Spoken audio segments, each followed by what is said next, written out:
तीसरा चौथा।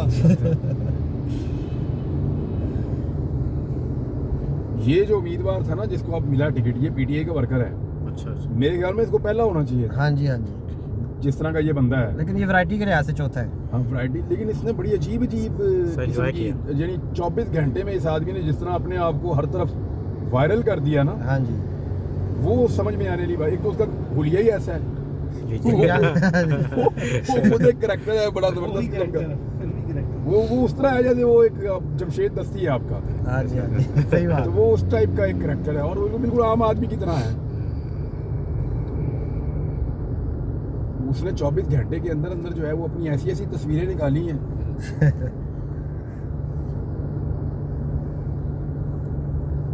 Hand pump, निशान भी है हैंड पंप। वैसे उसको जहांगीर तरीन का शुक्रिया भी अदा करना चाहिए। तरीन साहब ने 3 उम्मीदवार बैठा के उसको चौथे को मौका दिया। जी, ये मुशर्रफ साबित होगा जहांगीर तरीन के लिए। देखिए बल्ला होता ना पाकिस्तान तरीके इंसाफ के पास, तो तरीन साहब को सिर्फ एक बंदे को बैठाना पड़ता, हाँ जी, और वो इलेक्शन से एक दिन पहले उसको बैठा लेते, पहले हाँ तय जी। कर लेते, इलेक्शन से एक दिन पहले उसको बैठा लेते, पीछे खत्म हुए। और पीटीआई जो है वो उसी चक्कर के अंदर ख्वार हो जाती। हाँ जी, लेकिन अब हुआ क्या कि पाँव पे कुल्हाड़ी मार। वो हर दफा नया कैंडिडेट दे देते हैं, और ये सोशल मीडिया का दौर है, वो कैंडिडेट बैठ जाता है।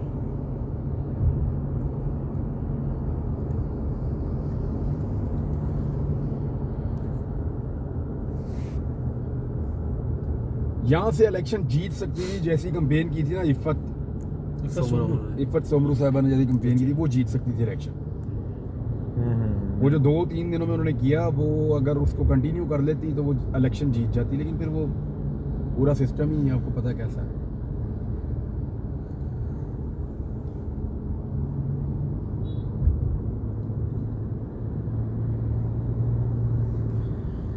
एक टाइम से यहाँ भी महाज खुला होता था इस रोड पे। ये आ गया जी यहाँ पे, ये जहूरलाई रोड है ना, यहाँ पे चौधरी परवेज अली वगैरह के घर थे, इधर बड़ी रौनक होती थी। पीछे जमान पार्क था, इलेक्शन में यहाँ पे बड़ी रौनक होती थी। तो यहाँ पे तो बिल्कुल ही, जमान पार्क तो आपको पता है चारों तरफ से सील है अभी भी। हाँ जी,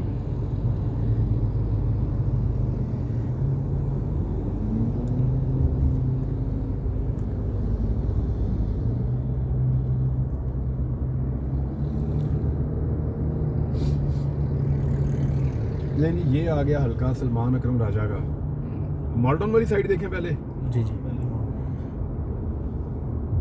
सारे यही ऐसे हैं, इलामा इकबाल टाउन, गारा टाउन, मॉल टाउन। एक अच्छी चीज़ ये है कि अभी तक इलेक्शनों में हम मुख्तलिफ इलाकों में गए हैं, तो अभी तक कोई पहले होता था कि हाँ, साथ साथ कैंप में वो झगड़ा नहीं है। वो देखिए नून लीग वाला भी वर्कर है, उसको एहसास है इस बात का कि इनको मार पड़ रही है हाँ जी, और इनके साथ बहुत ज्यादती हो रही है। हाँ, और दूसरा लोग जो है वो एक at one point in time जो है एक असला कल्चर होता था, वो लहराते थे, लेके जाते थे। अब देखिए अली वो शाम 4 बजे के बाद, अभी कुछ भी कहना कबल अज़ वक्त है। वो रात को जब गिनतियाँ होंगी और जब ये सूरत हाल बनेगी तो अंधेरा होने के बाद आप ये कहना कबल अज़ वक्त है अभी, लेकिन अल्लाह ताला खैर करे और पुरअमन तरीके से इंतखाबात हो जाएं। अल्लाह बड़ा मेहरबान है, वो यहाँ तक ले आए तो आगे भी इंशाल्लाह अमन रहेगा। शेर अफजल मरवत भाई जी क्लेम कर गया कि मैं सारी सीटें निकाल दूंगा। केपी कैसे? नहीं, वो अपना लकी मरवत की उसने जी जी जी, मैं सर वहाँ हफ्ता रह के आया हूँ। लकी मरवत में। जी जी, तो वहाँ पे बुलाना लकी मरवत में बंदा 2 दिन नहीं रह सकता भाई, तू यहाँ से जाके हफ्ता गुजार रहा है। मैं सारा इलाका गैर में भी गया हूँ वहाँ पे। अच्छा, तो वहाँ पे क्लाशनकोव की बात हो रही थी, वहाँ पे ये कल्चर बहुत ज़्यादा है अभी तो वो भाई वो जेवर की तरह पहनते हैं। जी जी, तो वहाँ पे सर जो है ना सैफुल्ला बरादरान, वो पैसा बहुत लगाते हैं।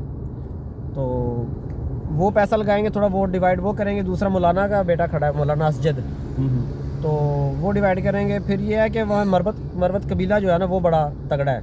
वो पर्सनल वोट है मरवत साहब का। अच्छा, अपना भी है। हाँ जी, तो पीटीआई का क्या सूरत है? ये वहाँ के सर वो जो होते हैं ना, वहाँ के खान होते हैं जो अपने कबीले के, ये खान भी हैं वहाँ पे अपने कबीले नहीं, के। मुझे ये बताएं कि वहाँ पे पार्टी का वोट क्या पोजीशन? पार्टी का वोट तो सर मतलब अगर इनको 100% वोट पड़ेगा तो 70% 80% पार्टी का है। अच्छा, और पार्टी में पार्टी फिर एग्जिस्ट करती है उसी तरह। बहुत ज़्यादा सर। अच्छा, एक जो है वो शहरियार अफरीदी से मेरी रात को बात, जी जी, तो वो कोहाट के अंदर तो वो तो ऐसा लग रहा था कि मैं वो इलेक्शन जीतने के बाद मुझे कॉल कर रहे रात में। ऐसे ही मैंने कहा भाई इलेक्शन आपके कल रिजल्ट आएंगे, तो ये जिस तरह के लहजे में आप बात कर रहे हैं ये कल इसको जो है ना वो रखो आप। उसने बहुत मुश्किलात देखी हैं बेचारे ने, उसकी फैमिली के उनका बहुत सर सारे जो वहाँ लोग पे इस्तकबाल हुआ है कर गए, बहुत शहरियार सारे लोग साहब का। इंतकाल कर गए उनके, जी जी और वो अपने इलाके में जा नहीं पाए। वो बड़ा दुख और तकलीफ शहरियार अफरीदी ने देखी उनकी फैमिली ने, क्योंकि मेरे इनके फैमिली टर्म भी हैं जी जी। शहरियार अफरीदी साहब से, हमारी एक रिश्तेदारी भी है इनसे।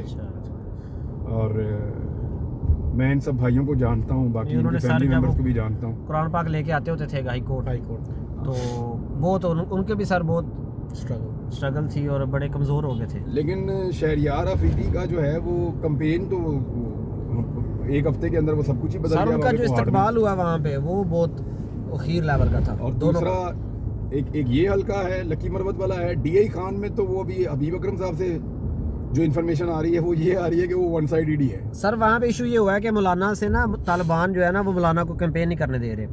वो कहते तुमने जो माल बनाया ना 1.5-2 साल में, इसमें से हमें हिस्सा दो। हैं? जी जी।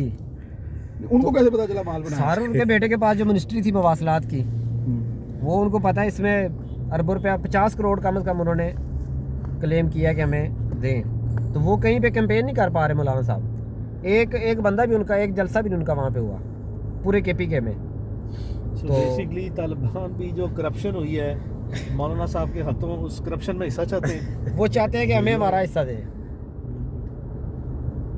जो मैंने वहाँ पे सुना KPK में ना सीनियर लोगों से। वो ये कह रहे हैं कि हुजूर रहमान साहब हमें बता देंगे तो हम इलेक्शन लड़ने देंगे। हाँ जी। और बताओ उन पैसों में से जो पैसे दाव लगा के हासिल किए गए। हाँ जी। तो इसीलिए मौलाना साहब कह रहे थे सर्दी बहुत है तो इलेक्शन डिले करवा दें, और कभी कोई बहाना बना रहे थे। वरना आपको पता है KPK और वहाँ बलूचिस्तान। सुप्रीम कोर्ट में कहते हैं गर्मी बहुत है, मौलाना साहब कहते हैं सर्दी बहुत है, समझ नहीं आ रही। तो मौलाना साहब बल्कि अफगानिस्तान गए भी मुज़ाकरात करने, मामलात करने, लेकिन अपनी ख्वाहिश पे, बड़ी उन्होंने ख्वाहिश करके हुकूमती लेवल पे वो गए अफगानिस्तान, लेकिन वहाँ पे उनको कोई इज्जत नहीं मिली, मुँह छुपा के वापस आए। पशीन में क्या मौलाना साहब को जितवा दिया जाएगा या वहाँ भी सिचुएशन, क्योंकि शेरानी साहब ने बिल्कुल सपोर्ट नहीं की। वहाँ पे सर काफ़ी धमाके वगैरह भी हुए आज बलूचिस्तान में। तो कल हुए थे, कल हुए थोड़े दिन पहले आज भी। फायरिंग वगैरह का कोई वाक़या कह रहे जी, थे। लेकिन जो पशीन में फजलुर रहमान साहब खड़े हैं वहाँ से इलेक्शन लड़ रहे हैं ना। जी लड़े बिल्कुल। स्वात की सूरत हाल बिल्कुल यकतरफा है। हाँ जी। स्वात तो वन साइडेड हो गया अभी उधर तो बस सर पहले ये गर्ल्स स्कूल देखते हैं यहाँ पे क्या सूरत हाल है। आखिर में बात वही आ जाती है कि इनके जो हथकंडे हैं वो वाले धांधली वाले, वो अगर रुक जाए तो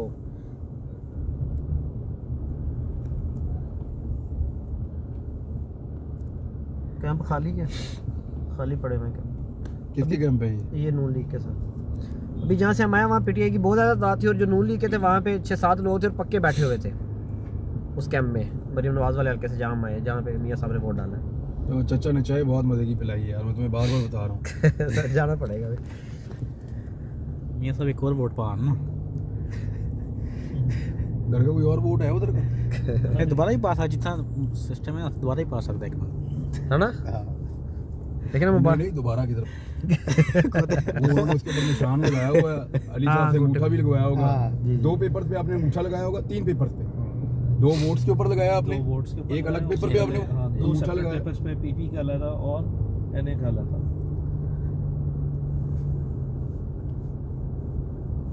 मोड़ सही तरह लगाई है ना, मोड़ ठीक पेपर भी लगाई सही है। तरह मोड़ा है। बिल्कुल फर्स्ट क्लास। पहले उसको खुश किया है, अपने थंब इंप्रेशन जो है उसको बड़े ध्यान से, मैंने तो दुआएं पढ़ के फूकी हैं उसके हाँ, ऊपर, बड़े ध्यान वो से- खुश्क हो जाए, वो ज़्यादा भी हो सकता है। कहीं इधर उधर ना लग जाए। अच्छा जी, ये